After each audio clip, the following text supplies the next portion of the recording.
Hello and welcome to another episode of Citadel Guard Adventures. This is Beriathan of the Citadel Guard of Gondor, and we are back where we left off at Evendim, and we are ready to start our journey south back to Aragorn. And you might remember from the previous episode, I want to do this the old-fashioned way. For this one, I don't want to use any swift travels because I want to experience the connection, the old north-south road that connected Annúminas to Minas Tirith. So that's what we will be doing today. So the only swift travel that I hope we will be using this time around would be this one to Annúminas, even though we are already in Evendim and we can technically take this road from here as well. I want to start my journey today at Annúminas and make it really special. If you've been following the channel, especially the last couple videos that I have released, you will know that I regret quite a lot not spending more time in Annúminas the last time I was here doing Volume 1, because we basically missed everything there was to do on Annúminas. I might have picked a couple of quests in here, but as you see here, I still have plenty of quests that I haven't done. So this, in a way, is another way of fixing this issue, of correcting this mistake, if you will. But at some point, I do plan on coming back to Annúminas and doing these quests. So having the other Beriathan on Landroval, the one that we used to play through before the Shadow, has given me that idea. That way I can come with this Beriathan and do this Annúminas content on level, which is gonna be super great. Oh, somebody loves the cosmetics.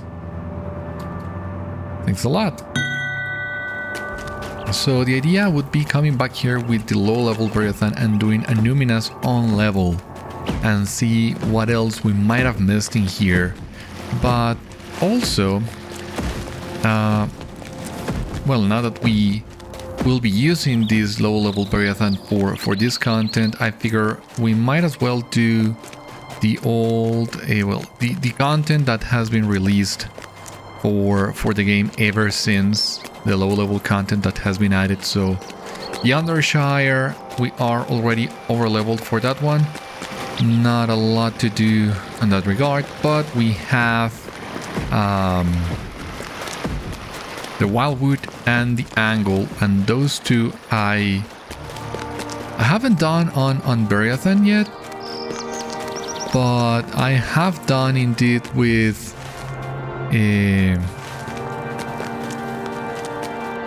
my other Warden at high levels, so I already know what to expect from those.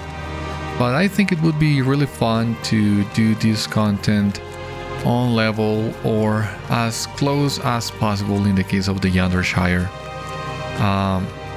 This is just an idea, of course, but it's something that I enjoy the more I think about it. I really like that prospect, so I will most likely be doing that at some point in the future. As of the time of recording this, the pre-orders for the Corsairs of Umbar have just gone live. There's a lot of lag on the server today, a lot of new mariners coming in, I expect. But what I mean with all this is that we of course need to get done with King's Gondor and with the Umbar expansion proper before I can think about tackling some of this content that I haven't done yet. The Undershire, the Angle, the Wildwood, the Bingo Buffing quest line, and then I think we can start sweeping off some deeds for completion even. But now that we are here at the top of Annúminas, I think we are ready to start our long-awaited journey south. So for this journey, I also want to take the time to complete some of the deeds I have pending on the areas we will be visiting. As you can see here on Evendim, the only thing we have missed that we have pending are some Slayer deeds. So that will have to wait for another time, I guess. We have these leaders of the invasion in Annúminas, but I was double checking and these ones are found inside the Annúminas instances, so this is out of the question for today. But when we come back here to do Annúminas, we will most likely take care of this. However, for the North Downs, we are missing a couple of explorer deeds in here. Well, all of them basically, but the only one that we will be able to complete along the way is this Western Ruins deed. So I'm gonna get that in the tracker. As far as I remember, there is no other explorer deed left on the areas that we will be visiting other than treasure caches, but that's beyond the scope of this video. Nonetheless, there are still a couple things we can still do along the way that will be really cool. So we're gonna start the journey. I think this one is a long journey, or at least I expect it to be. So for this one, we're gonna go on horseback. Here is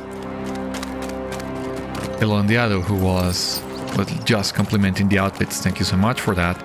So, as I was saying, we are gonna start from Annúminas and just take a look at the city. I don't think I had taken the time before to take a look at the city like so. The last time we visited Annúminas was during the Black Book of Mordor. We were getting the Light of Eärendil that time, right here at the Bridge of Ariant. So it's also really fitting that we will start our journey back home through this bridge, if you will. Everything else in Annúminas we have basically done. Some of the Slayer deeds, as you have seen, we have some quests missing, and that is basically it. And let me see how easy this north-south road, how easy is it to follow, because there are some places in which it gets a little bit tricky, but we'll see how we handle this when we get to those points. Now, as I was saying, we are doing this part of the journey on horseback. If you watched my latest celebration of Hobbit Day, you would remember I did Bilbo's journey to the Lonely Mountain, and I did that one on foot. The reason behind that was because even though Bilbo and the dwarves had ponies for some portions of their journey, most of the time they lost the ponies a lot of the time. So the first ponies, the ones that Thorin brought, they lost those ones to the trolls in the troll shows, and then if I remember correctly, Elrond gave them new ponies and they lost those ones when they got to Goblin Town. And then when they got to Beorn borrowed them, lent them some ponies, but only until they got to the Forest Gate. Afterwards they had to leave those ponies, and then when they left Lake Town for the Lonely Mountain, they got a couple more ponies in there as well, and they lost those ones when Smaug attacked. So they were very unlucky and they didn't have ponies most of the time, and that's why I decided to do that journey on foot as well. It felt like cheating trying to follow on Bilbo's footsteps while on horseback, because he didn't have that luxury a lot of the time. But for this one, well, on this occasion we are not following anybody's footsteps. It's just Beriathan doing his own pilgrimage back home, visiting some locations that are important for his culture, his history. As a man of Gondor, of course, we not have the biggest connection to Annúminas, but this was still the old kingdom of Arnor, founded by Elendil. So we are wearing Elendil's livery on our back and on our chest. So Elendil and Arnor is still important enough for us to pay this homage to them. So that's why we are doing this today. I hope you don't mind. I hope you enjoy the scenery. I hope you enjoy the journey. I know I will. This is something that I always wanted to do ever since Swanfleet and Cardolan were added, and the road between Annúminas and Minas Tirith was completed. So I'm also really excited about finally getting to do this today. I'm thinking maybe I should be using the War Steed. The War Steed, of course, is way faster. And what I'm seeing here is even on our regular steed with the 78% run speed and everything, this is gonna take a while. Not sure how long, but it's gonna take a while.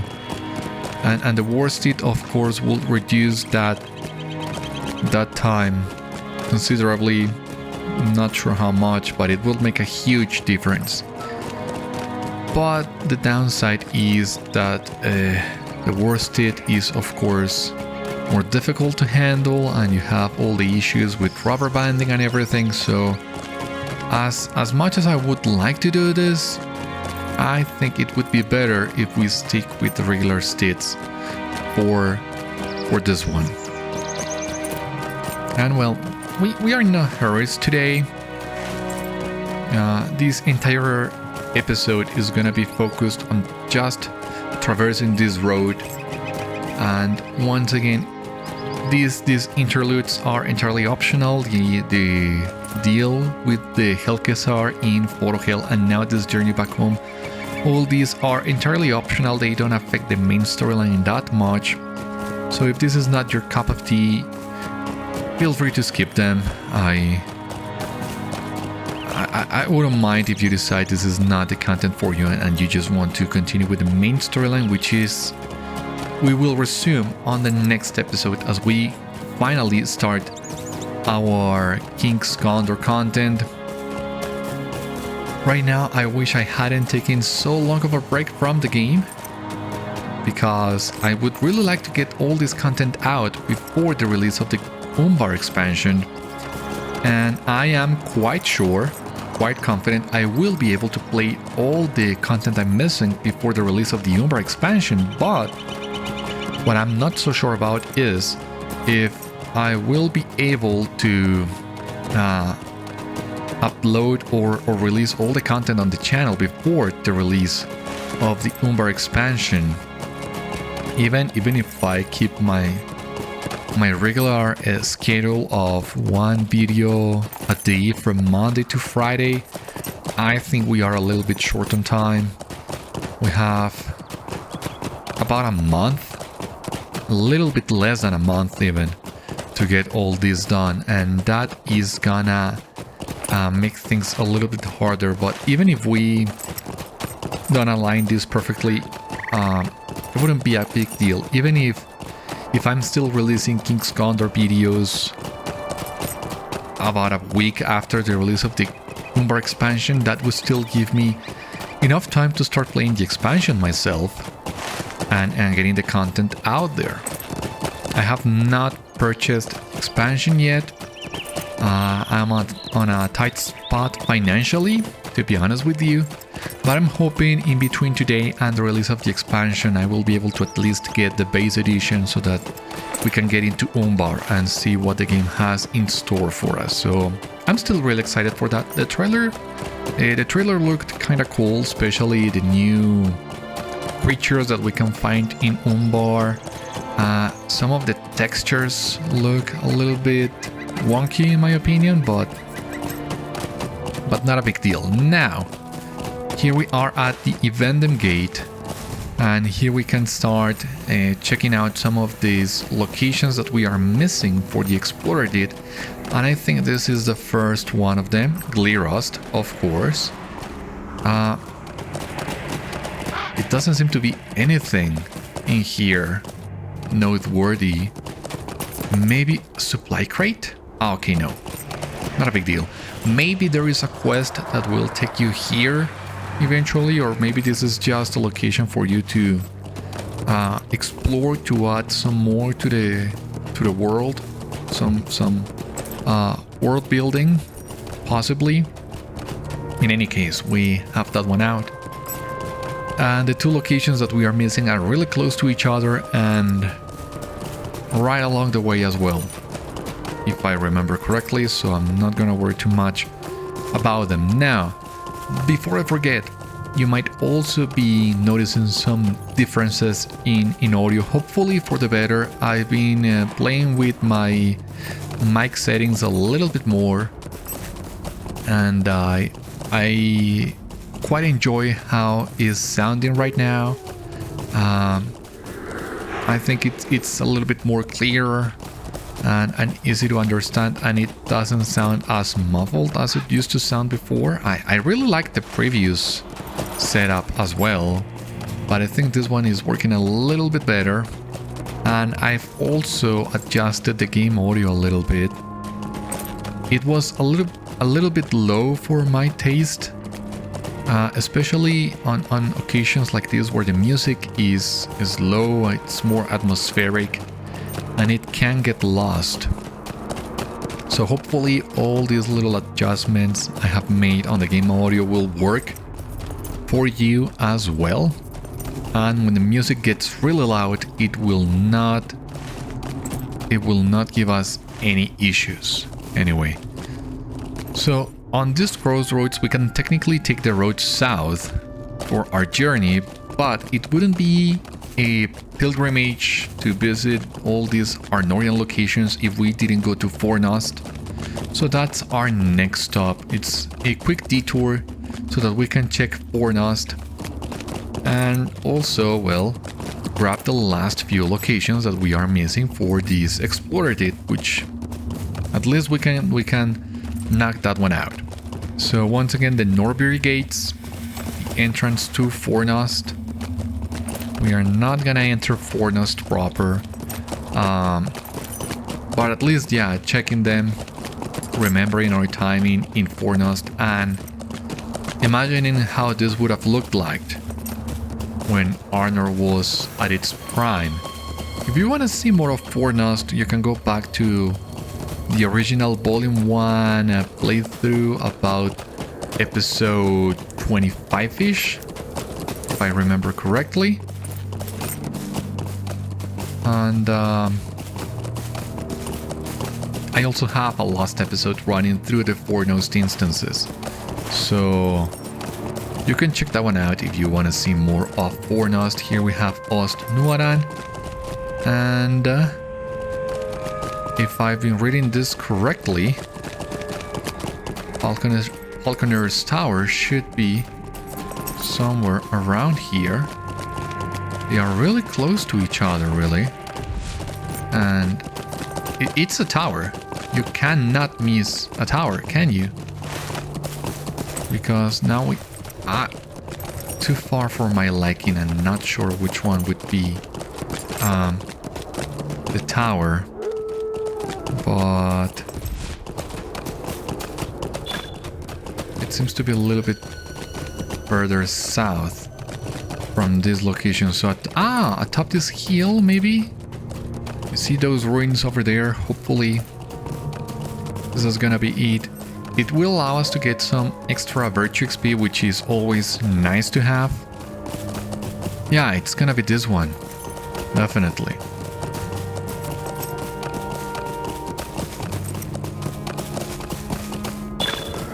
Completed the western ruins. Some virtue XP. Let's check all this really quick. No titles, some marks and some virtue XP. The reputation we no longer need it, and 5 LOTRO points. And all this, of course, has its own lore tidbits. If you want to learn more about the kingdom of Arnor and Fornost. I'm really glad that they brought this sort of storytelling within the deeds, because for the longest time they did away with it, but it came back recently, and I'm really glad it did. It adds some flavor to the world. If you really wanna deep dive into these kind of things, so you can check and see what other extra stuff you find in here. But we are not gonna spend a lot of time reading that, because opening the deed block will take away from this scenery, I think. And we're also here to sightsee and to have some of the eye candy for this Westfold north-south road that we will be pursuing. Blood Eye's pack. What is this? Blood Eye, a shadow beast of Fornost, roams near with his pack of snarling barghest. You should drive off the deadly Blood Eye. We have already completed this quest, so we can do without it and focus on the task at hand. So, the Greenway is our next stop.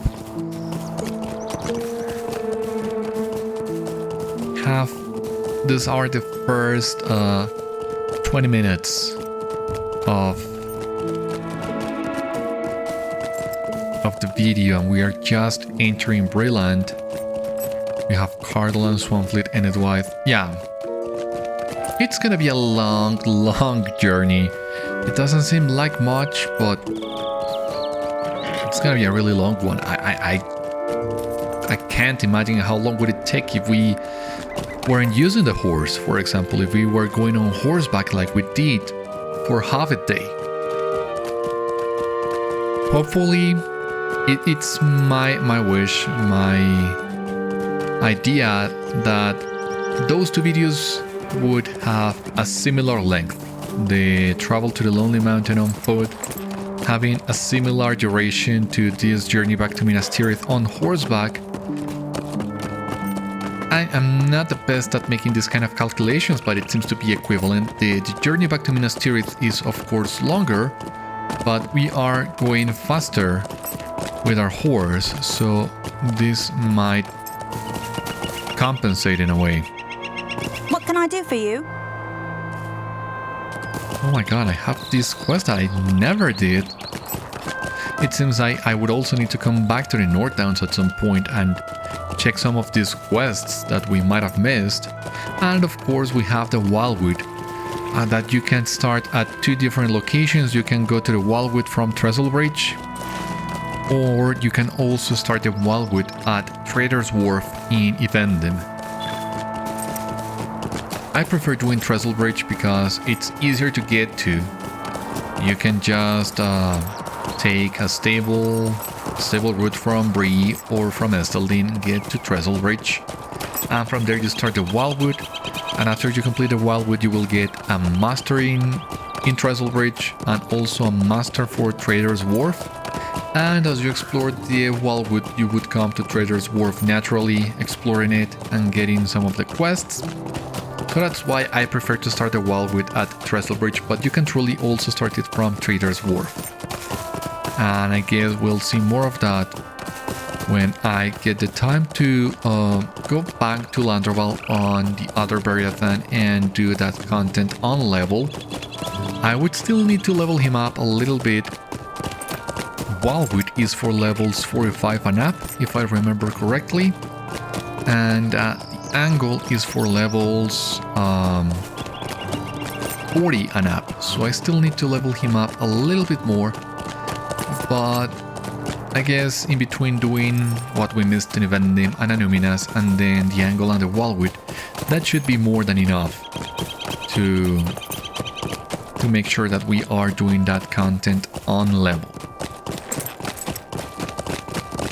Now, something important that I also want to mention in here, we will be, of course, going past Bree, and even though this is just gonna take us 1 or 2 hours to complete, if you were to do this journey for real in Middle-earth, it would take you many days, like it took Frodo and company, or like it took Boromir when he took the journey south, from south to north. And what I mean with all this is, of course, Beriathan would need to take some breaks along the road to rest and everything, but for lore reasons, I don't think he stayed at the Prancing Pony, or if he did, I don't think he got the chance to talk to Barliman Butterbar much. Because from the book, from Return of the King, you would remember when the Hobbits finally came back to the Prancing Pony, Barliman told them about the raids they had on the winter with the brigands, and we have the skirmishes, the thievery and mischief, and defense of the Prancing Pony, to cover those events. But on the books, as far as I remember, well, Parliament said, yeah, we were able to drive them off. Some people died, but in the end we were victorious. But, well, Beriathan wasn't around here to do that on one hand. But on the other hand, when the hobbits finally told Parliament everything they had gone through and the return of the king and everything, Parliament wasn't sure about who the king was. I mean, the news of the return of the king caught him by surprise, and the hobbits had to tell them, well, not only has the king returned, but you know the king. The king is Strider, and he is very fond of Bree, so he's gonna protect it.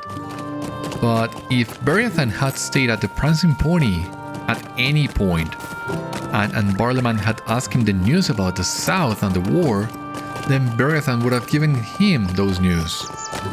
So, since the hobbits are the ones that tell him that, I think that rules out Beriathan staying at the Prancing Pony. Why? I don't know.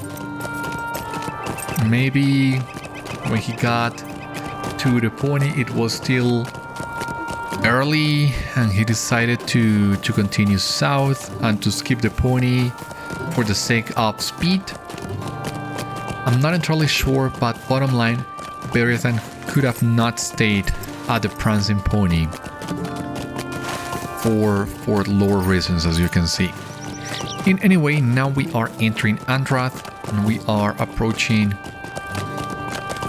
Cardolan and Swanfleet. Of course, we have already checked this on our Before the Shadow playthrough, and if you watched my latest loose ends video from Swanfleet and Cardolan, you would see that I have already played through Swanfleet and Cardolan on my level 140 Beriathan. So we are not gonna find any quests here in Swanfleet and Cardolan, any explorer deeds other than the treasure caches. And I also made sure to complete all that before doing these videos so that we didn't have any distractions along the road in the form of quests or deeds.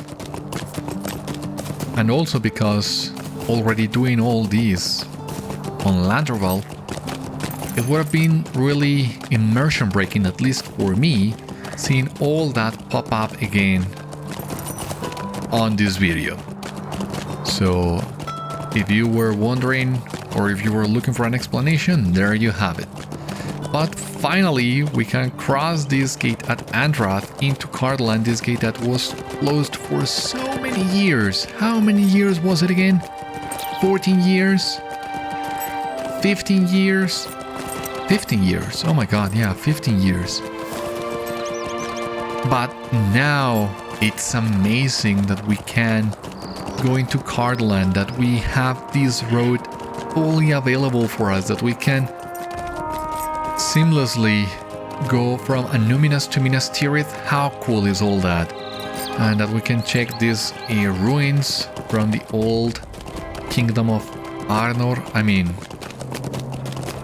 it took a long time for us to get here, but boy am I glad that we have this option now of seamlessly traveling from one place of Middle Earth to the next one. It's so amazing that we can do that. I'm also really curious as well to see how long would it take us, and if we can complete this within an in-game day, if we can get to Minas Tirith before night falls down, or if we could get to Minas Tirith before a new dawn in the worst case scenario. I'm really curious about that, and we'll find out soon enough. But well, for the time being, we just need to make our way down to Cardolan and Swanfleet. A couple things before I forget as well.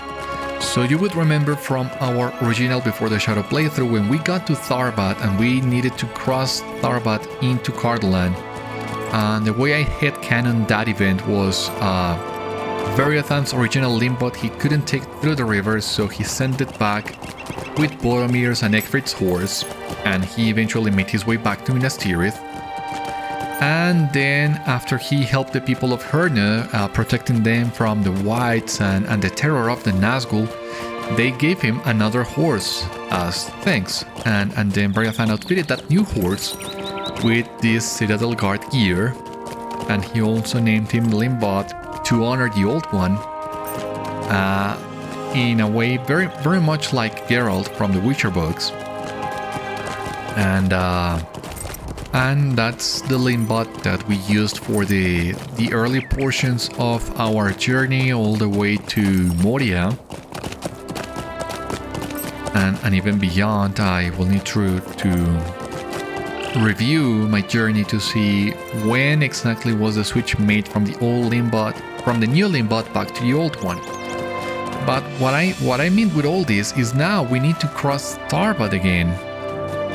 And you might be asking, is Beriathan gonna leave this Limbot in here and then reunite with the one in Minas Tirith, or what's gonna happen exactly? Because I do plan on still using the horse when we get to Swanfleet, and the way in which I have explained this to myself is this one. When Beriathan first came to Swanfleet and Cardolan, he was a nobody. Nobody knew him, and he didn't have any sort of attachments with anybody, really.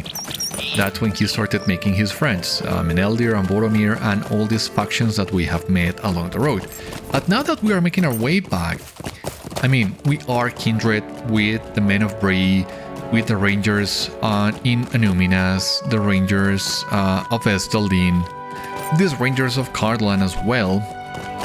So it would make sense that now that Beriathan is making his way back and he will be revisiting some old friends and people that already know him and consider him part of the family, it makes sense that they would go out of their way to help Beriathan on his journey back.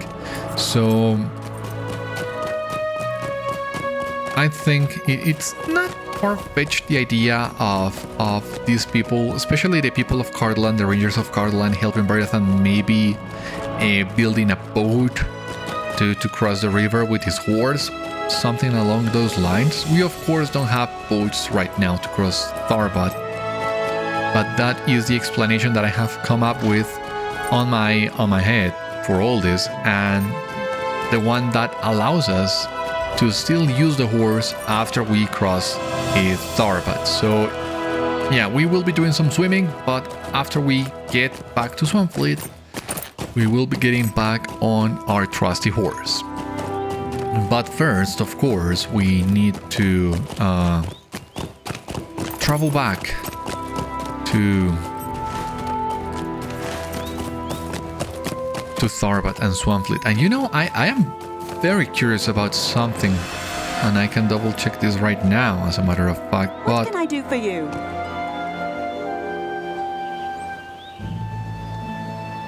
I mean, you can take... What happens if you take this road to Mossworth? Because it's not a swift travel. What happens when that horse gets to Tharbad and needs to cross the river? Will the horse swim? Do some swimming? Or will... what would happen at the river exactly is what I'm wondering. And you know, I really want to find out.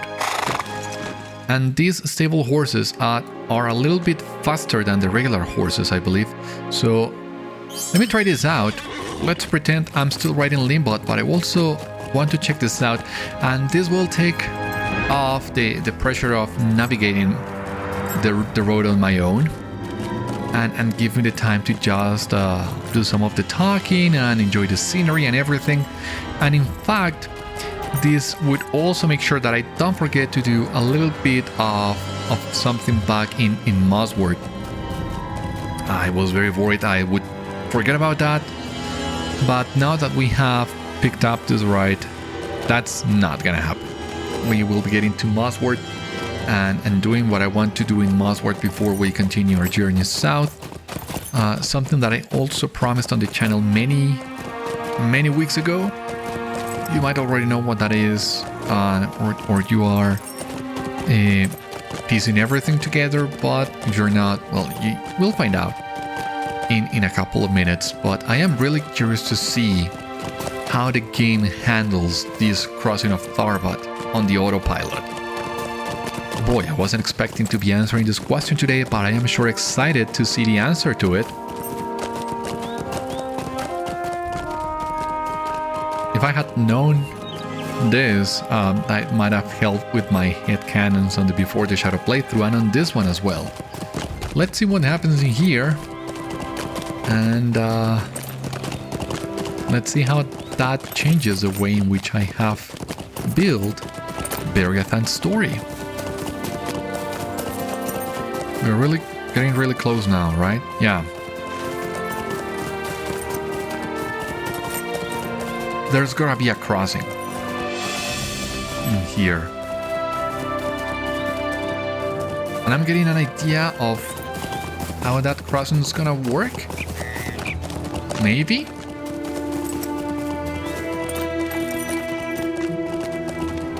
What are you gonna do?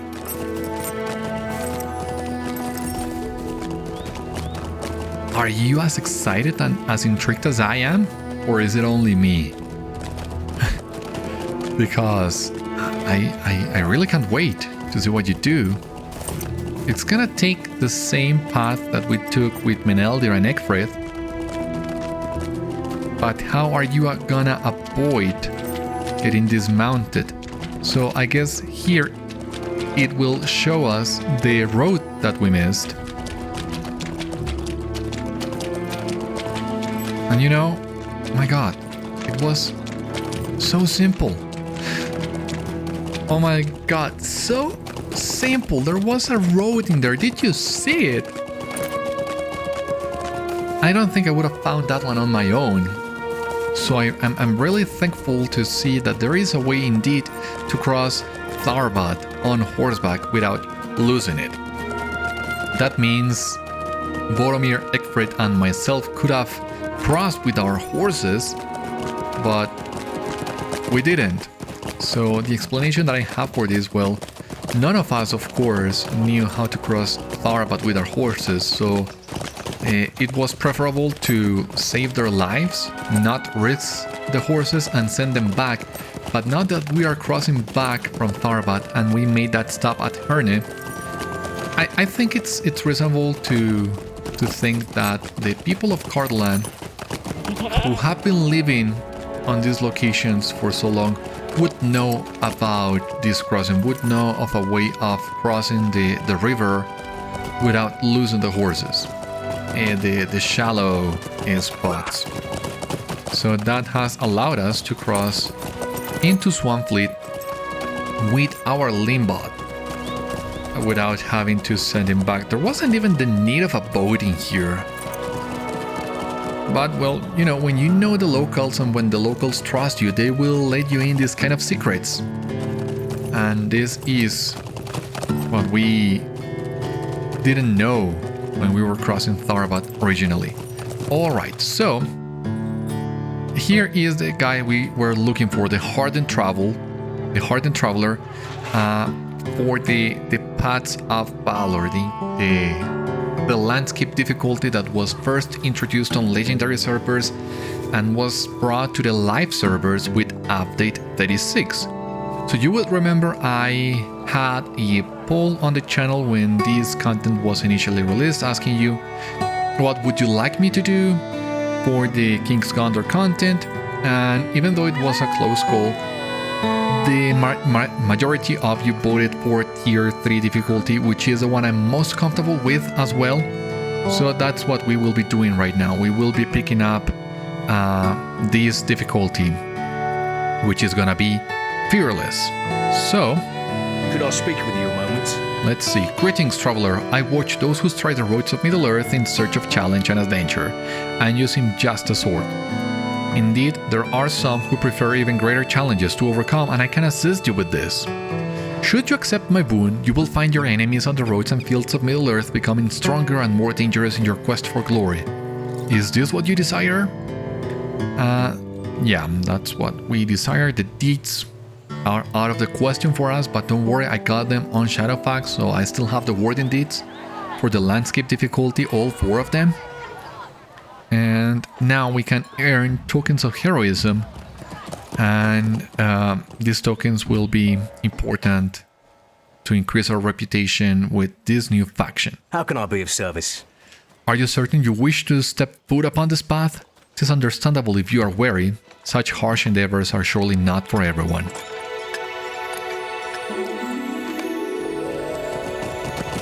The road ahead has become more dangerous, and you can see it in here. Experience on master kills and virtue XP, and we can get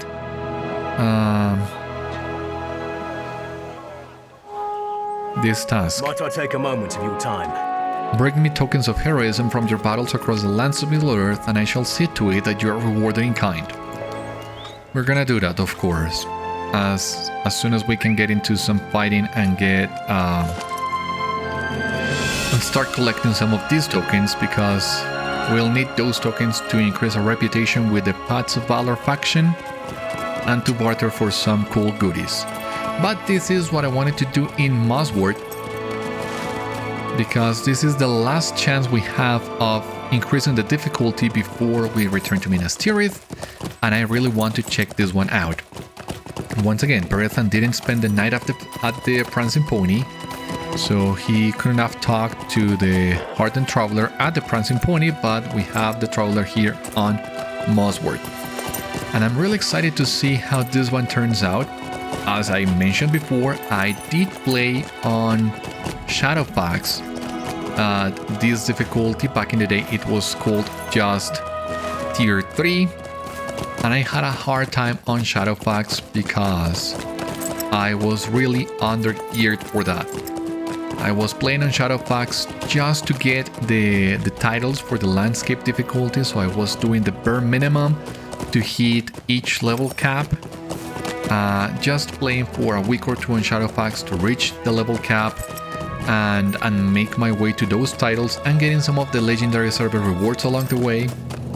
But that means I did the bare minimum. I did the epics and some side quests every time I was running short on XP. But as you can imagine, that means I didn't complete a lot of deeds. I was missing a lot of virtue XP. I was running with just quest gear most of the time, which was not ideal, and I was overleveling my legendary items quite consistently, and some of my trade series stopped working at certain points. So as you can imagine, I died a lot. I struggled a lot with that one. In the end, I got it. But oh boy, was I ready for that to end. I mean, the last couple of levels were brutal, especially because I needed to explore or to get into Minas Morgul, and every time you die, you need to start your road on Minas Morgul from the first level. That was such a pain. I was so glad when it was finally over. And I have those titles. Let me show them to you. And in my opinion, Wardens have the coolest titles of them all: Adept of Arms, Apprentice of Arms, Disciple of Arms, and Master of Arms. So I'm not using those titles right now. Maybe at some point I will. I am quite attached to this title, Hero of Minas Tirith. I don't think I would change that one because, well, as a Citadel Guard, this title is quite fitting. But that 2 arms title serves for every other class, really. Which is something that doesn't happen with all the other Explorer deeds, landscape deeds. Because the other landscape deeds are a little bit more specific to the class that awards them. And I really like the Warden titles for this reason, really, because you can really use them on any other class, and it would fit. Maybe some classes more than others, but it would fit on all occasions, and it was well worth the effort of making my way through level 130 on Shadowfax on Deadly difficulty, and doing so with not enough virtue XP or just good enough gear. It was a pain, but it was worth it in the end.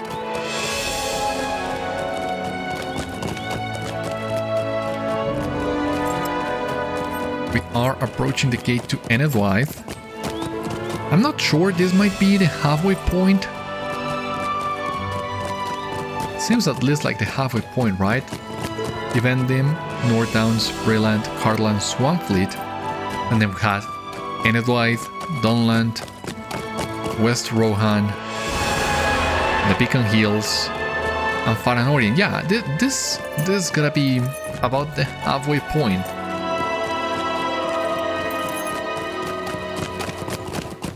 Seems reasonable, at least. We'll see when we end the video which was the halfway point in reality.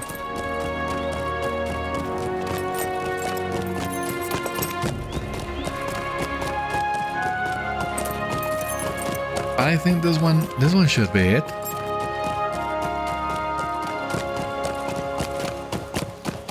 Now, after we get to Minas Tirith, that's not gonna be the end of the video properly, because we still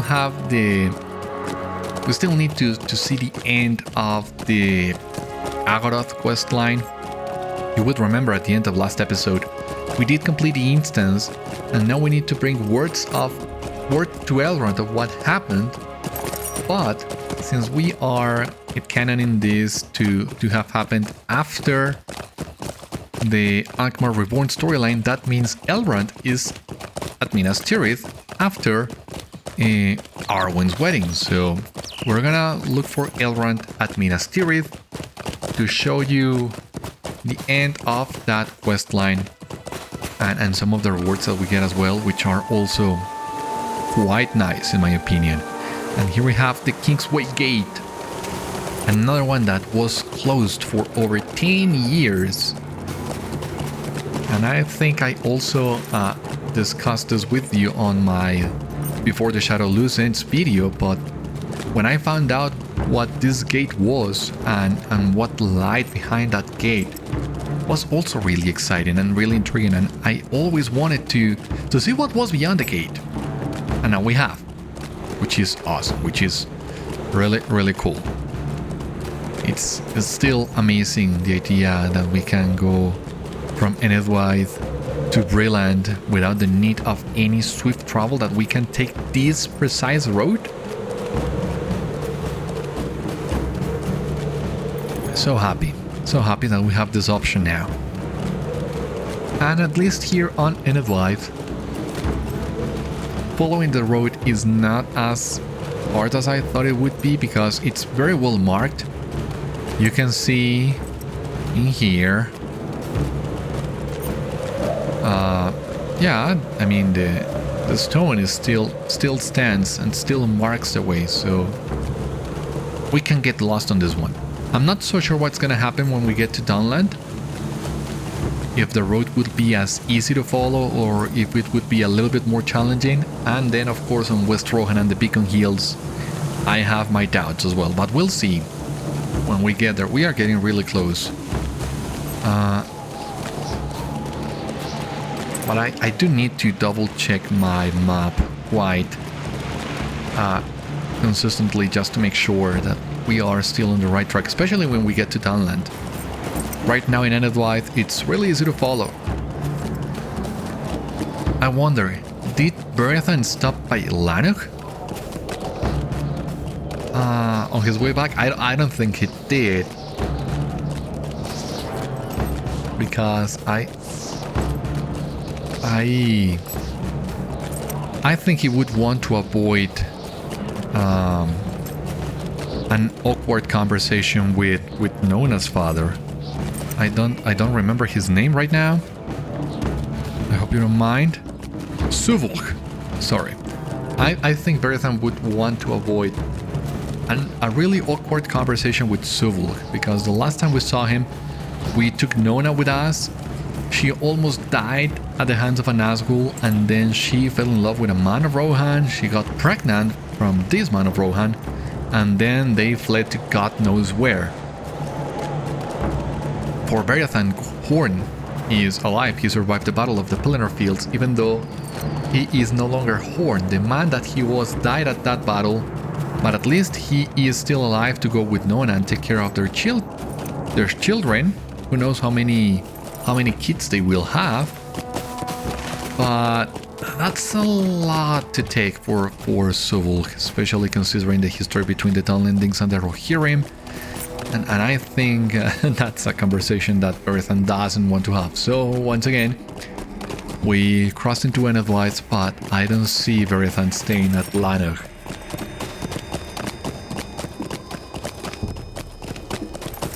Yeah, that's a conversation to avoid. I think he would get pretty mad at us if he learned what happened from us. I think it's up for Nona to give him the news, not us.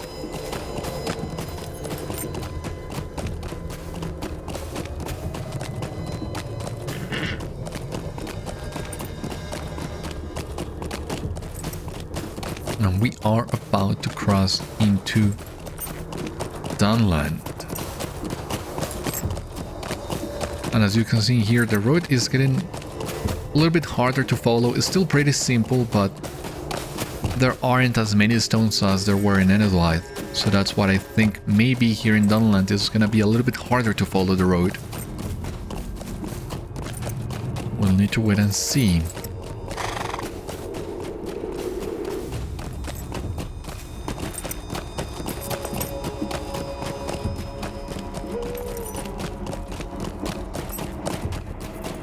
Alright, here we are in Dunland. I'm not sure how this road would take us to the Gap of Rohan exactly.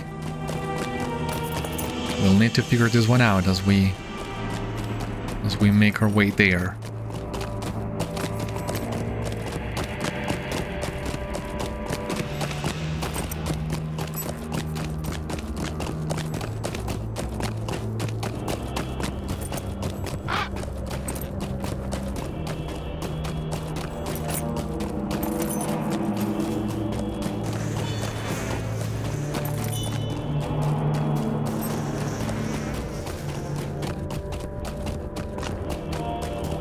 Let me see.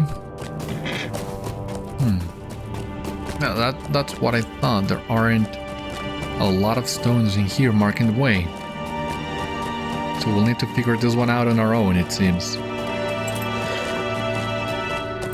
How cool is that as well, that we can also start seeing some of these Gondorian ruins around here. Give you a sense of the scale of the kingdom of Gondor as well. Or was this still Arnor? I think this one had to be Gondor. But in any way, you can still see the ruins in here. And how cool is that? Once again, I insist.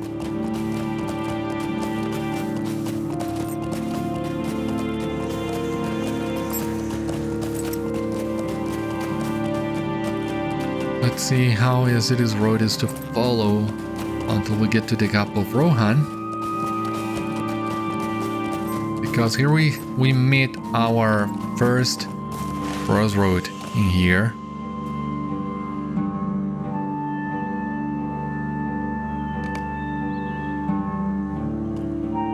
And each one of these roads would take you there, I think.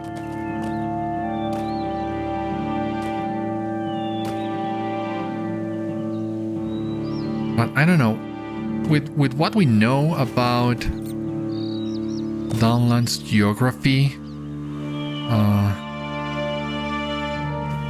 Plum Catalyst. Well, this one, according to this map, this road south is the one that would take you to that tower, to the entrance of that tower. I mean, in the end, both roads are the same. It's so hard to follow now. That was exactly what I was expecting. The connection between Dunland and the Gap of Rohan, it's tricky and it can be confusing, so hopefully we have taken the right path in here.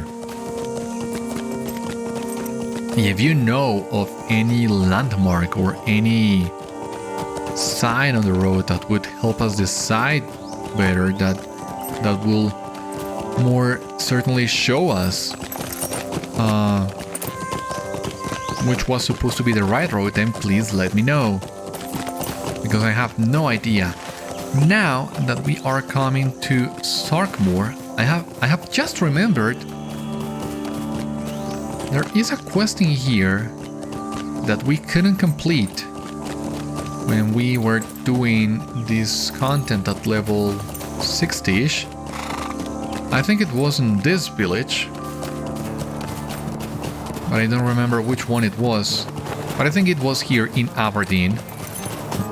There is some sort of challenge of arena that was intended for groups. It was not in here, or maybe no, it's that one over there. I'm not gonna do this because the video is already long enough as it is, and that was not the purpose of this one. But that was it. The calling pit. Yeah. As long as the sun shines, you are welcome here. I mean, it's a shame that if we take this quest, we need to complete it. If we leave the pit, we fail it. And it's a shame because if I were able to have this quest remain on my quest log somehow, at least I would have the reminder of the calling pit so that I could come back and do it at some point. But since we don't have it, that means I will hopefully remember at some point to come back here and complete the calling pit. It's gonna be a total phase roll at this point. We are so over leveled. Our allies are so powerful right now that it's gonna take us, what, 5 minutes? But those are 5 minutes that I don't have right now.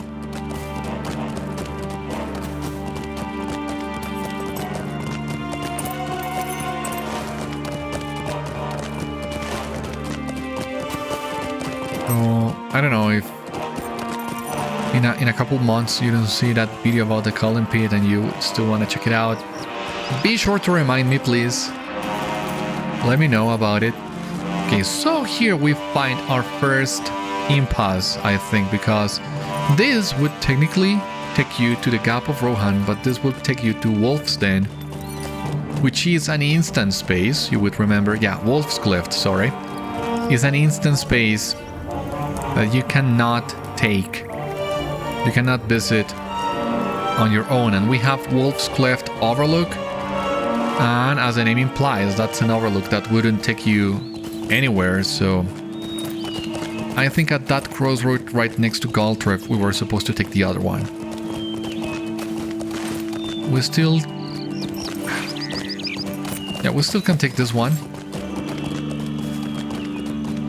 and avoid the overlook. At some point we're gonna cross into the Gap of Rohan, but this portion of Dunland is really hard to follow.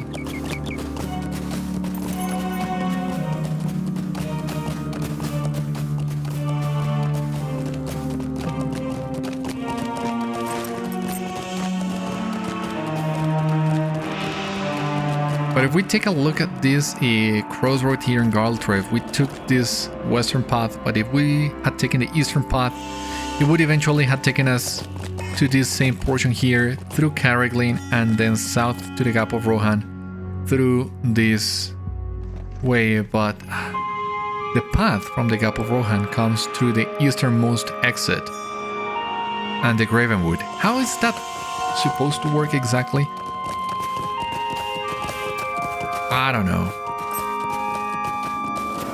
I knew this was gonna happen here in Dunland. We will need to figure this out as best we can and just get to the Gap of Rohan as soon as possible. I think as soon as we do, the road is gonna become easier to traverse, easier to follow. Because all the roads in here look exactly the same. There's no way to know which one was the old one. Old South Road.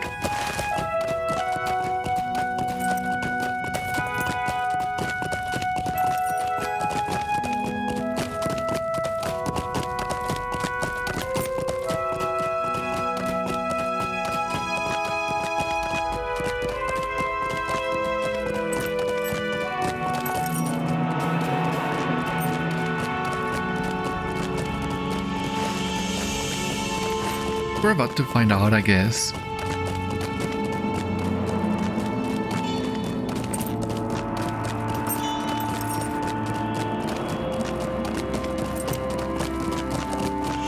And here we cross into the Gap of Rohan, and let's see. We can follow this road back to the Gap proper. It's been so long since last we were here, and we were wearing the Grey Company garments, if you remember. We hadn't traversed Dunland before with our Citadel Guard outfit. This is the first time we do it. Same for Enedwaith. And Rohan too.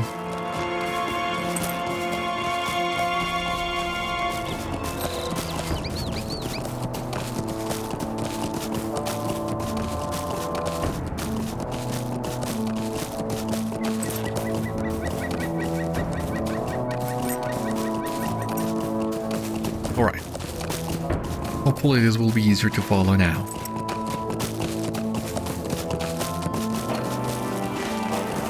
Because we're gonna come to Isendale.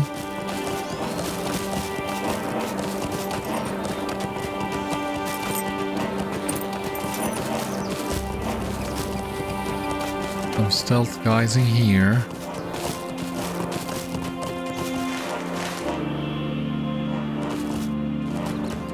I mean, I think it's safe to assume that the road we were supposed to follow is the one from Wolf's Cliff, but since this is an instance space that we cannot enter on our own, let's see if we can find that south road at some point. Because here, Isendale, this... What's this, a village, an enemy camp?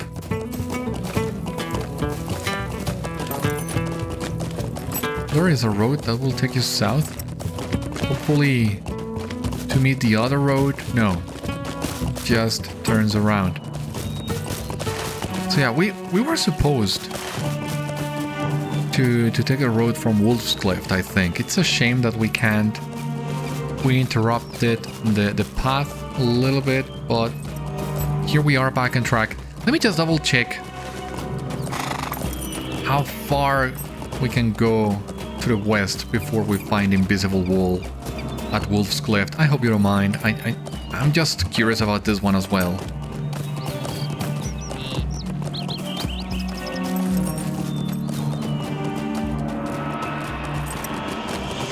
Yeah, we didn't have to go that far.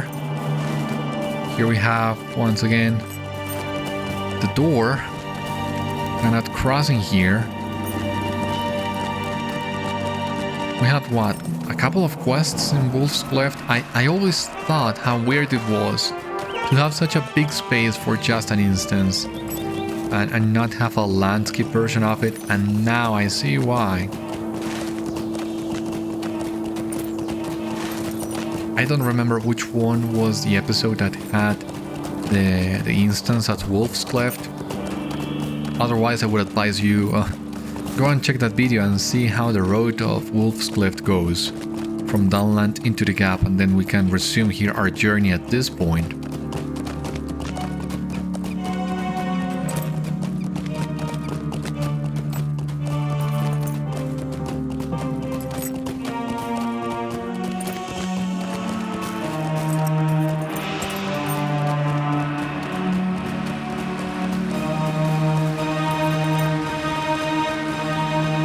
But yeah, I think it was more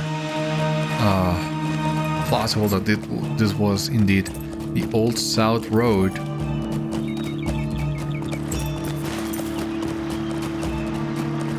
Because the other one once again takes us to the Gravenwood. I don't see that Old South Road passing through the Gravenwood at all. Now I wonder if there are any remnants of the Old South Road at Wolf's Cliff, because I wasn't, of course, paying attention to that when we were doing those quests. I want to check that now, and I don't know how. I will need to look for that episode and double check the footage. And well, if I find something, I don't know, will leave you a comment or something to let you know. Because this is a proper road. It's wide, it's paved a little bit at least. So it makes sense that this would be the main road of the old kingdom. Makes sense to me.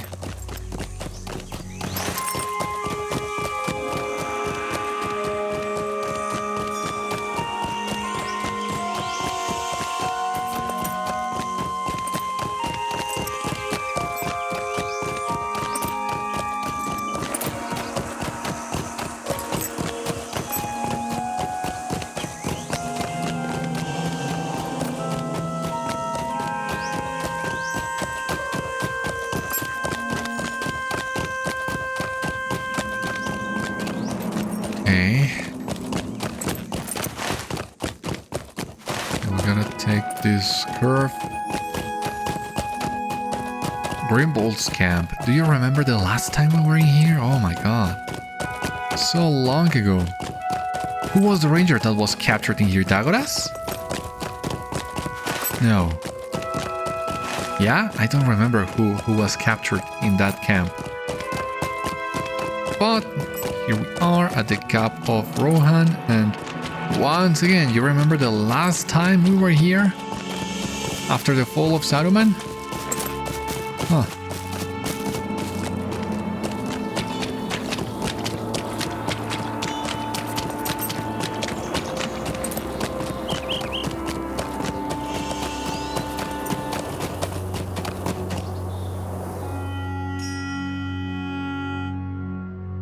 There we go. That's the Fort of Eisen. Back into Rohan, awesome. The road in here seems to be easier to follow as well. And the music from Rohan, oh, so glad to have the chance of listening to it one more time. So many memories.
You cannot see it. Well, you cannot see me, but I'm totally vibing to this tune right now. One of my favorites in the entire game. I have told you many times already. I remember the first time I listened to it with my Rohirrim Warden, hanging out in Snowbourne and having my mind blown away, and I still do. I still think this is an awesome track.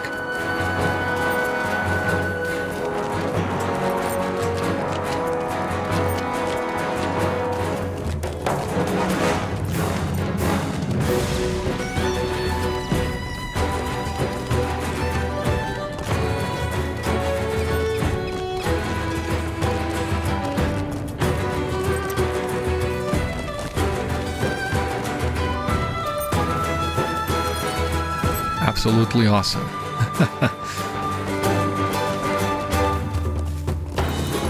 Now we gotta go to Kingstead, and after Kingstead, the Eastfold. We are getting really close. We're a little bit over an hour. We've taken a couple of detours. The one to Forochel, for example, the one to the Calling Pit, that one to Wolf's Cleft. Without them, we will be closer to the hour mark.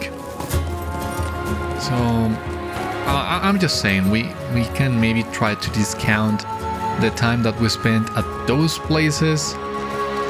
If you wanna do the math really of how long does it take to get from Annúminas to Minas Tirith without any detours, you can take those ones out.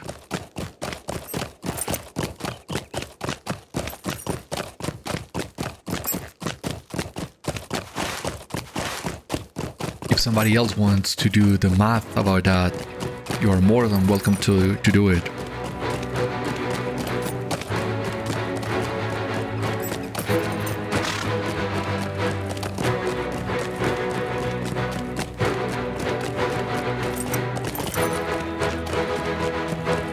There, Edoras in the distance. I think at some point we will be coming back here because we haven't had Theoden's funeral yet, and I don't think the LOTRO team would waste the chance of doing that. So I guess we will be following Eomer and Eowyn possibly. I don't remember if Eowyn stays at Minas Tirith with Faramir or not, but we will be coming here to Edoras for Theoden's burial, rather. He had a funeral in Minas Tirith. I don't know if there will be a funeral in Rohan. It seems fitting for the king. And then they will bury him in his own mound, right next to Thengel and Theodred, I'd assume. So yeah, we still gotta see that. We still gotta attend that ceremony. It's gonna happen at some point. I don't know, maybe after our dealings in Umbar are concluded?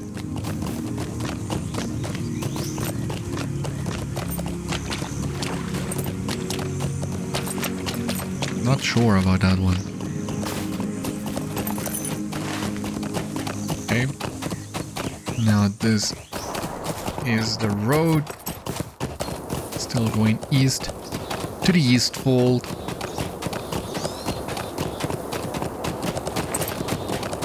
The mounds, you see. It's been a while since we checked them all as well, remember? We came with Horn.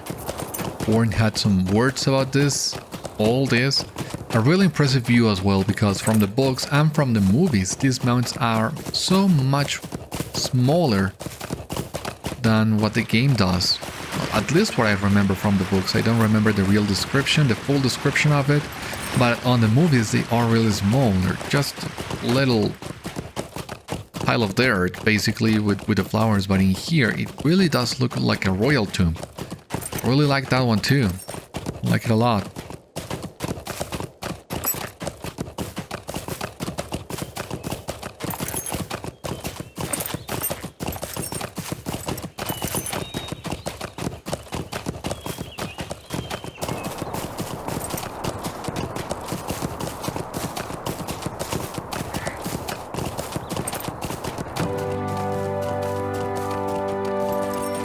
And in-game, what time is it?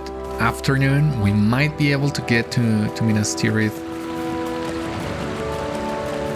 at nighttime, I guess, because we still have a long way to go.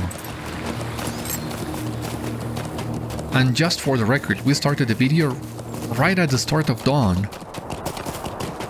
So this also gives you an idea of the time you need, of course. On the LOTRO wiki, you can see the timestamps for how long do an in-game day and in-game night last. And that would also help you get the scale of it all. Of course, you can just check the duration bar on the video as well, something that I don't have right now. You already know how long this will take us, but I'm still curious to see the results in here. We're about to cross into the Eastfold, the Beacon Hills, the forest of Taur Drúadan, Old Anorian. Yeah, still have a lot of things a lot of places to visit.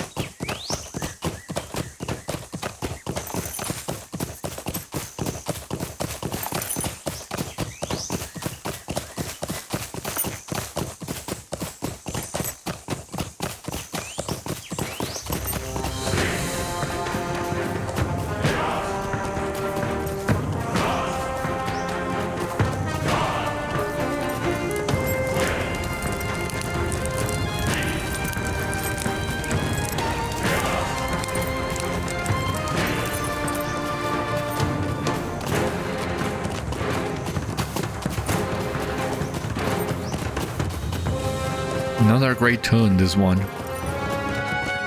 Oh, but it changed now that we're in the Eastfold. What a shame.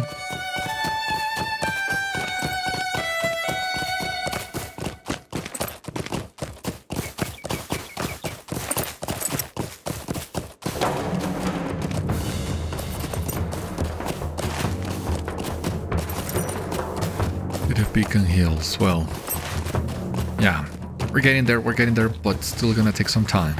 I'm repeating myself now.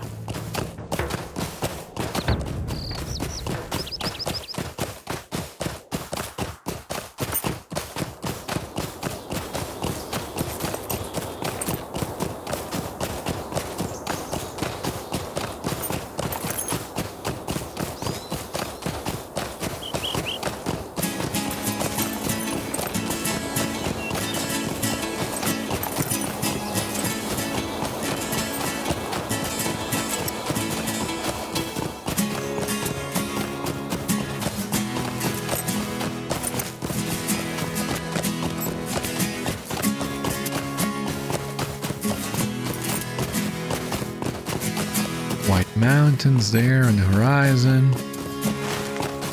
So many memories from this place too. Looking for Horn, and Nona, and Drúadan on the Eastfold.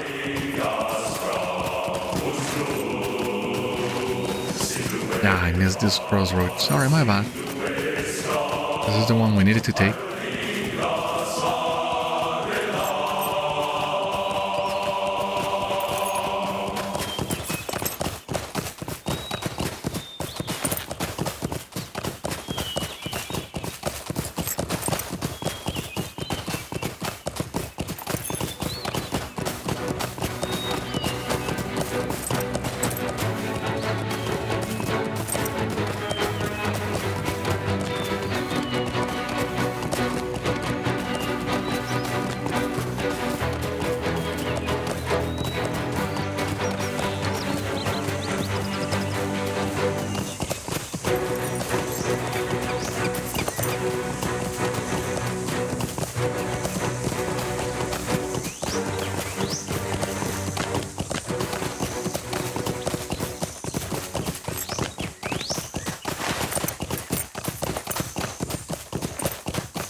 The Eastfold is huge as well.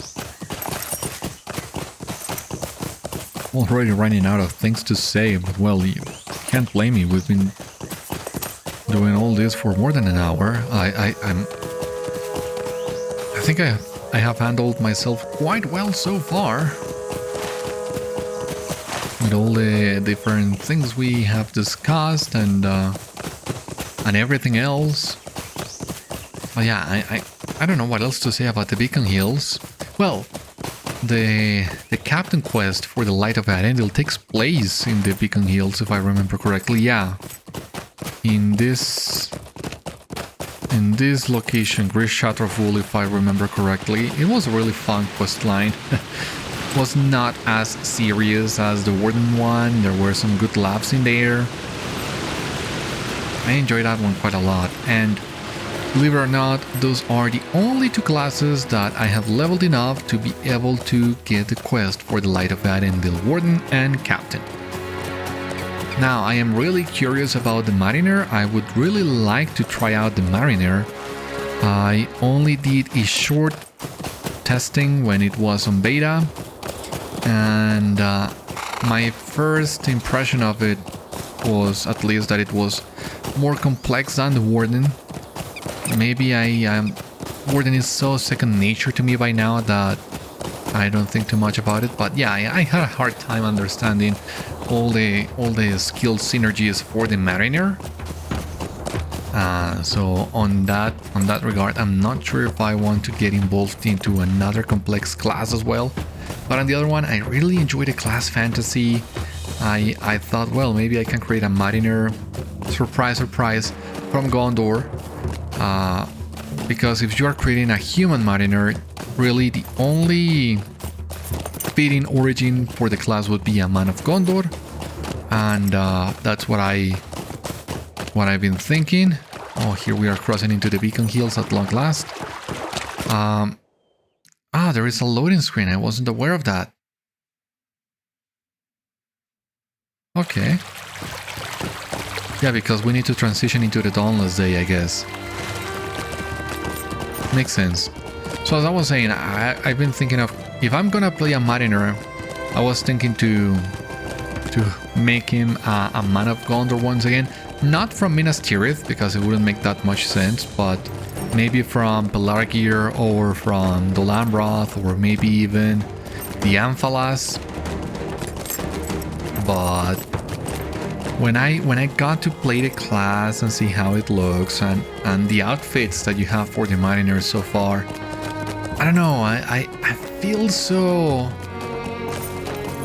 motivated now to make my Mariner a High Elf. I guess I will need to try them both and see visually which one I like better, which one I think fits the outfits better, because most of the outfits that we've gotten so far, I think were created more with Númenóreans in mind. Those outfits seem really fitting for the men of Númenor. I mean, with the class inspiration being at Endel, we are right in that middle spot. It's as likely to be a High Elf as it is to be a Númenórean. Well, that's what at Endel's son came to be. Both sons, we have Elrond on one hand choosing the elves, and on the other hand we have Elros found in the line of Númenor. So it's equally fitting. I don't know. I really need to check them out. A Gondorian or a High Elf. If I play a Mariner, it's gonna be one of those two. I still need to purchase the expansion once again, but it's on the radar. And as soon as I do, I will give Mariner a try, maybe to level, I don't know, 20, 30, see how I like the class, if I wanna really invest the time to level it up. Because even with the Valor, I'm not a big fan of Valoring characters, especially if this is your first time. I really want to learn the class if I end up enjoying the Mariner. And maybe, I don't know, use the Valor for something else. I have a couple of Valors saved on my storage, but I don't see myself level boosting the class. Maybe taking the Virtue XP, that's always useful, but if I'm gonna play a Mariner, I'm gonna spend the time to level the Mariner, and I don't know, maybe it will become my second tune. Oh, I got it stuck. Please don't do this to me. There we go. I will make it my second tune. I have two Wardens. I have Beriathan and my other Warden from Rohan, but I also have a Captain. I don't play the Captain much. Once again, I enjoyed the class fantasy. It was the first class, the first tune I created in the game ever, and I still play it from time to time. I haven't played him much since the Captain revamp, and maybe I end up enjoying him more with the revamp. Who knows? Or maybe I enjoy Mariner enough to replace Captain. They feel a similar role in groups, so maybe I end up enjoying Mariner more than Captain, and I end up shelving my Captain for good. If that turns out to be the case, I don't know what's gonna happen, but that is a possibility. If I end up liking Mariner, then I guess that would be the end of my Captain, because I don't see myself maintaining more than 3 tunes. 3 tunes is already pushing it. 2 tunes is already pushing it for me. We'll see how it goes. With the upcoming crafting revamps, I think I would at least want 3 tunes available so that I can cover all crafting professions by myself. I would need to get one of those tunes with a 4th profession, but as soon as I do that, I can cover all 10 with just 3 tunes, and that's gonna be so amazing. But in order to do that, I need to keep my 3 tunes at level cap, gathering resources and everything. So the third tune is either gonna be the Mariner or the Captain, because I really don't see myself shelving my second Warden, my Rohirrim Warden. I have grown so attached to that character that I don't see myself shelving him, because the most reasonable option would be having one of each, right? Mariner, Captain, and Warden, but I don't see myself doing that. I don't know. I will need to really think that through, because the Mariner, if I end up choosing to stick with the Mariner, that Mariner will need to have the crafting proficiency from the tune that I would eventually shelf, be it the Warden or the Captain. I'm more inclined to say the Captain, but I really need to try the class out first and see what I think about it. Now, I think we need to give some time for this worsted to finish rendering, because, well, it does that. Yeah, I mean, if you don't wait, the game forces you to wait, basically. Yeah, that's what happens when you try to when you don't give the game enough time to load the textures.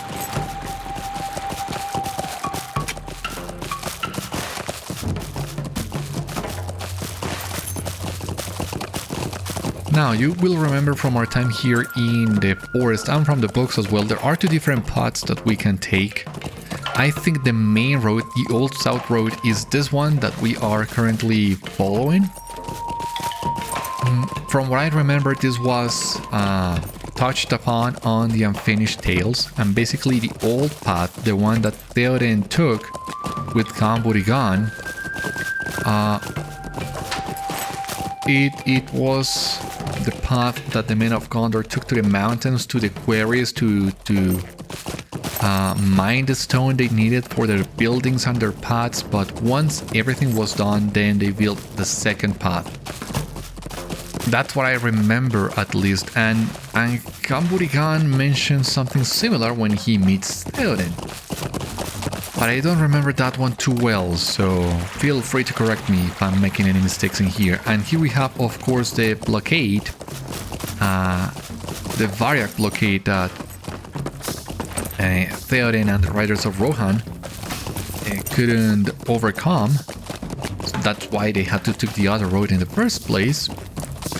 But yeah, I think this is the Old South Road. It was overtaken by the Varyaks. This is the one that Theoden would have taken if it had been clear, if the road had been clear. So yeah, I'm sticking with this one.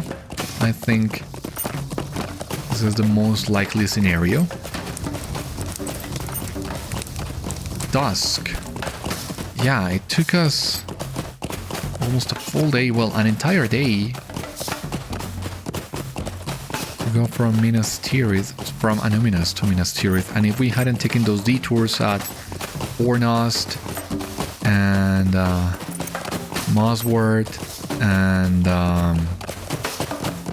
Aberdeen and Wolf's Cliff, we might have even been able to get to Minas Tirith before the end of the day. Right now, I'm not so sure we will be able to do that, but we'll see, because right now we are about to cross into Old Anorian and Minas Tirith. It's not that far. Well, we still need to cross Talath and then come into the Pelennor fields, but I might be able to do it, who knows.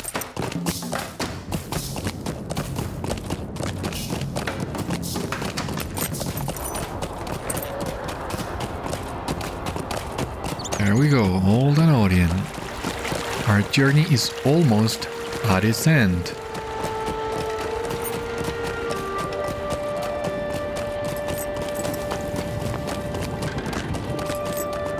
The Enedwaith was about halfway through. I'm inclined to say, yeah. Evendim, North Downs, Breeland, Cardolan, Swanfleet and Enedwaith are the first half of the journey, and then the second half would be Dunland, West Rohan, or well, Westfold, Kingstead, and Eastfold. Then the Beacon Hills and Old Anorian, sorry, yeah. The Beacon Hills, the Forest, Talath, Anor, and the Pelennor Fields. Yeah, seems about right.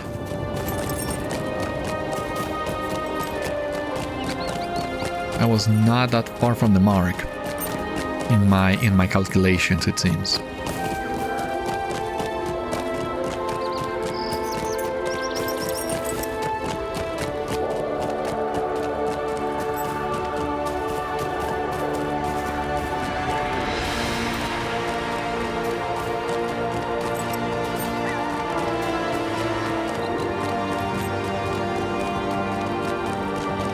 Are getting there, almost there. Yeah, you can see the Rammas Echor there in the distance already.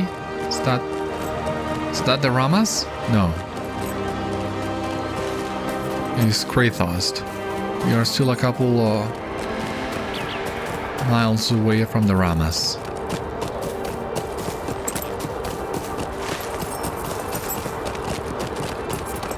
I think the main path is this one here. I don't know which one is supposed to be the main path.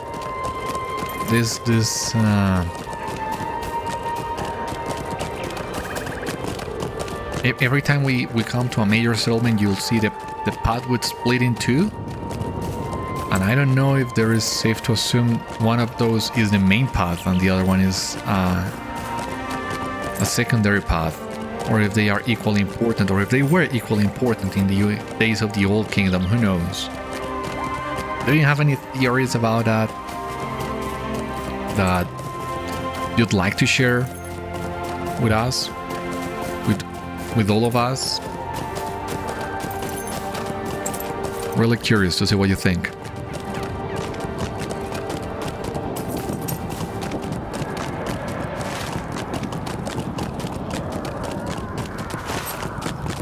But well, the Rammas can't be far now. Oh, we're about to get inside of Minas Tirith again. Yeah! You can see it's already rendering there in the distance, the prow. And the Tower of Ecthelion. Oh, we are so close now. We are at long last, coming back home again. The first time we came to Minas Tirith, it was a homecoming. And this one is as well.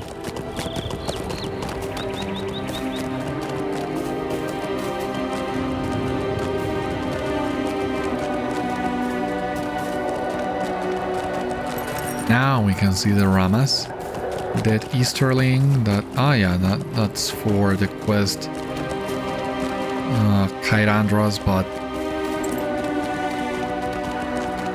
we have already done that.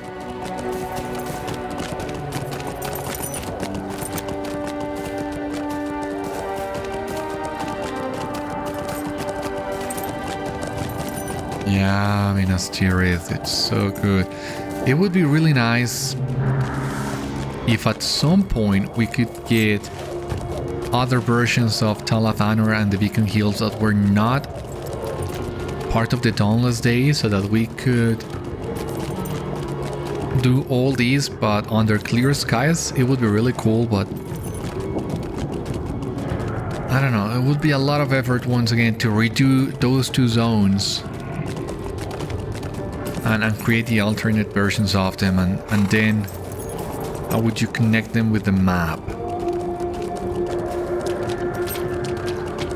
Yeah, there's a lot of things to consider when you are, well, if you want to create this sort of alternate zones. So yeah, I don't think the LOTRO team will be doing that anytime soon, but if at any point they do, how cool would that be? Because King's Gondor is connected to the map through the after battle Minas Tirith. And then of course we also have Midsummer Minas Tirith. But I mean, you can see Minas Tirith under clear skies in the after battle version, but then the cities have destroyed and the Pelennor fields are also full of debris. And you have the Midsummer version, but the Midsummer version is its own separate thing, so you cannot get into the game world, the open world, through Midsummer. So it would be really nice if we could get a pristine version of Minas Tirith under clear skies that is also connected to the bigger world. And right now we don't have it. Hopefully at some point we'll get it, because right now we don't. Oh my god. How cool is this? Take a look. Oh my god, I love this. Our journey is almost at its end. These bushes really don't let me take the view that I want of the city. Well, at least we got some of it. Oh, awesome. Back home at long last. Yeah. The gates and everything. How cool is this? And we are still at dusk. Fancy that. Now we'll need to talk to the stable master in here. As soon as it loads. Please let me talk to me. These are troublesome times indeed. Yeah, troublesome times indeed. You're not loading. How may I help you, friend? These are troublesome times. We're gonna take the swift travel to Midsummer because, well, that's where we were summoned, and well, that's where we will also find Lord Elrond. But there are a couple things to consider in this last stretch of the journey. And you'll see what I mean in just a moment. Let us just get to Midsummer.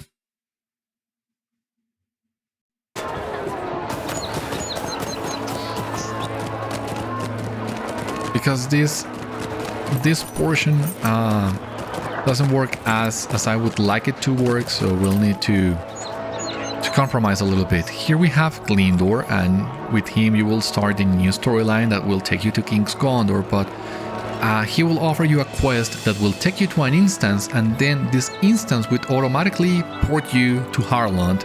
So there is no way for us to do this quest at the same time as we complete the Arvidu quest line. So we'll need to finish the Arvidu quest line on this video before we talk to Gondor, but then there will be some overlapping in here, and it can't be avoided, but it's troublesome times indeed. Is the best we can do. So we're gonna take the stable master to the high stables. After all we've been through today, I don't think you mind if I take a swift travel within the city, because otherwise climbing on our own the 7 circles of the city will take a long time as well. And once again, I don't think you want to see that right now. I don't think you would mind. In any case, we need to look for Elrond at Merethrond, the feast hall. At least that's where last we saw him, right? Most people, last time we saw them, were there at Merethrond. So that's where we are going.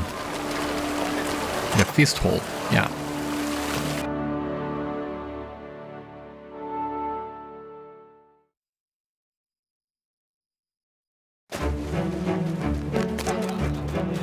We're gonna climb the stairs.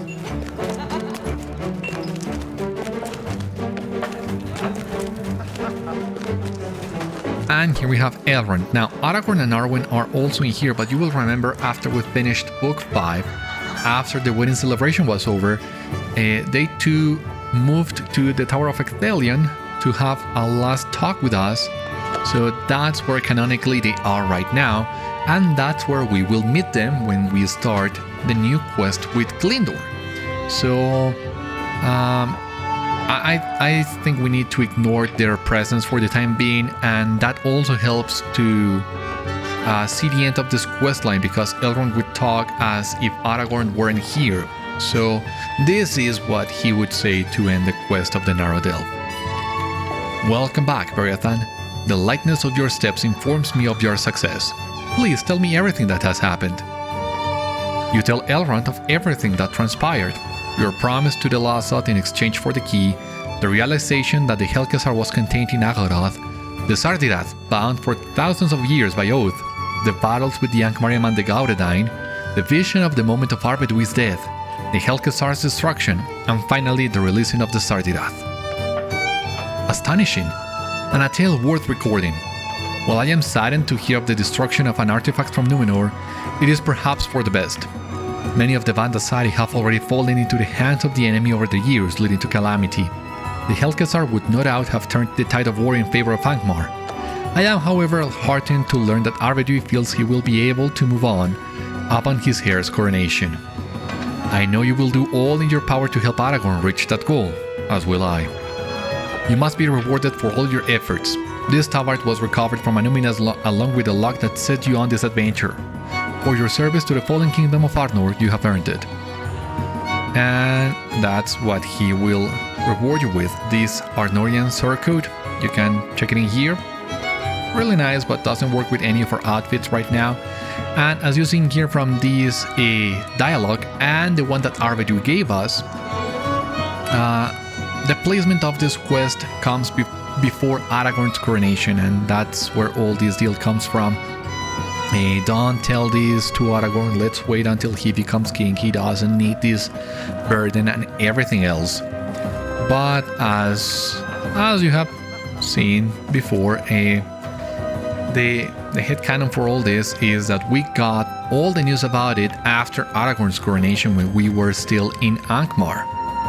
So we have ignored all those mentions because it doesn't work with how we have fitted this questline within the storyline. But even though this seems to be the end of it, there is one last thing to check,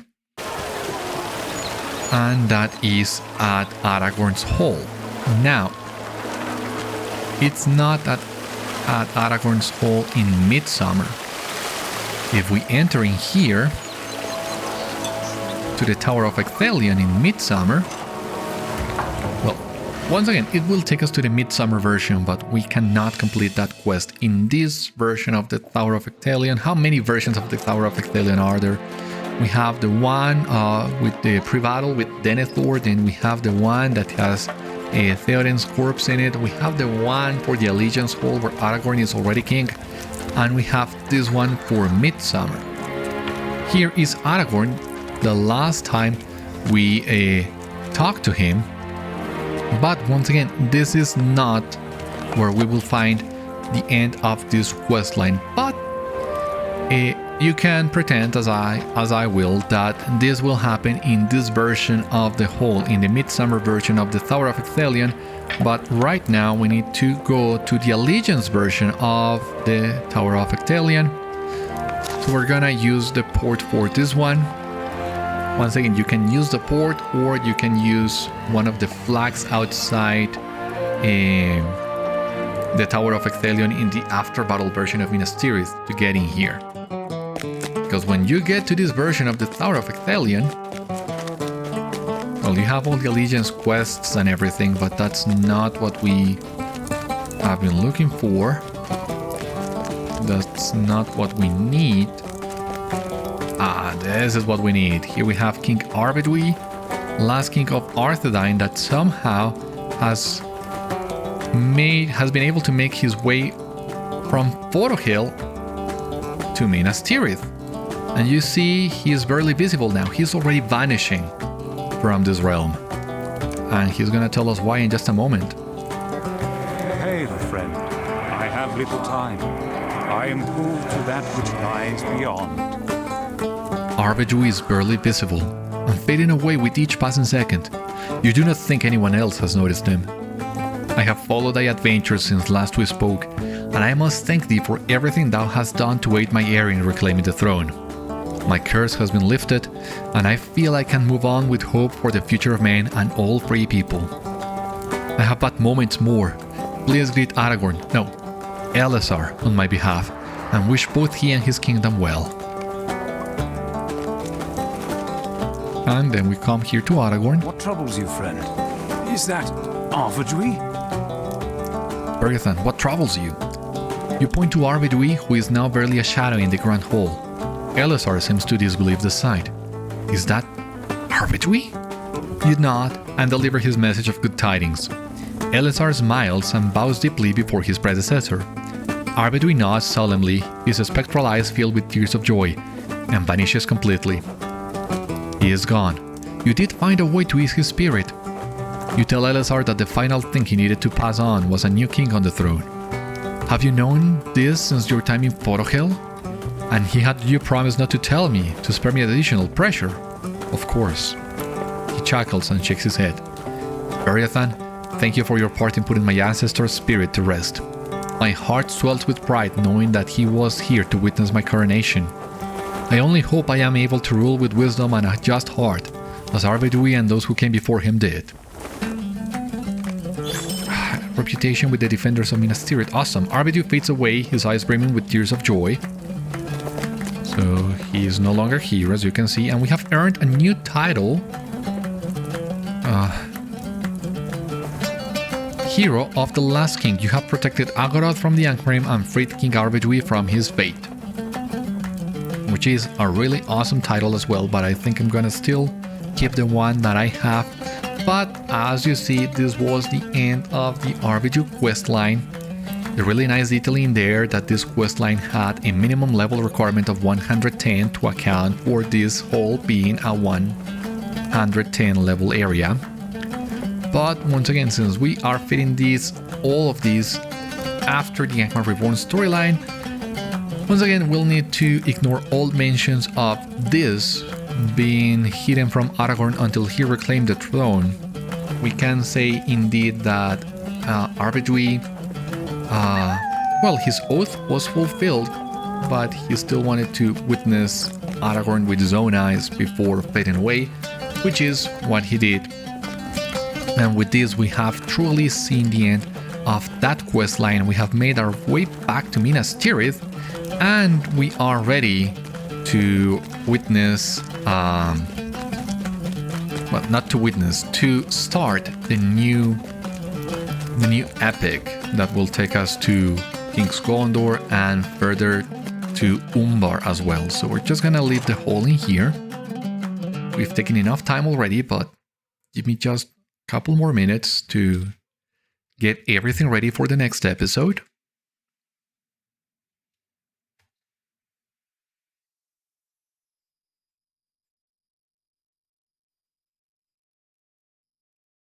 This does take a while, but we are getting there.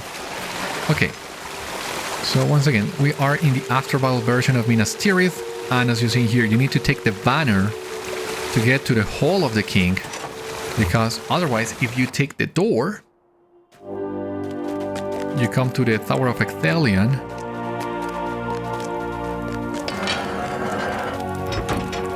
but we still have Kingstead waiting to be taken back to his homeland.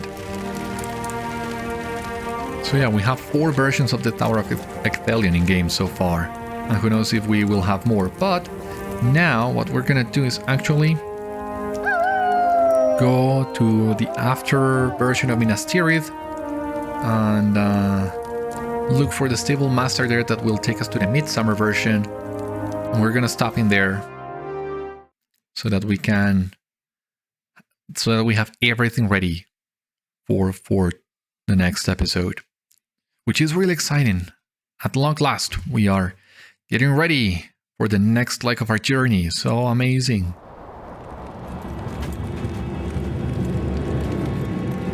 So here we have the stable master. We take the midsummer horse,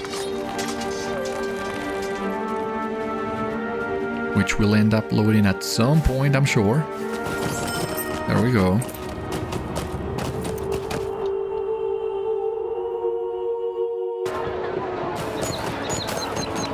And here we are. Nighttime. So yeah, it took us almost 2 hours. I hope you enjoyed. I hope you don't mind the lengthy episode today. Once again, this was entirely optional. even more optional than the Narrow Delve because this was just traveling, but I wanted to experience that journey for myself. And now that we are here at the end of our journey, this is also the end of today's episode. Thank you so much for watching. I hope you enjoyed, and I will see you on the next one. Until then, my friends, stay safe, take care, good luck to you all, and I will see you later.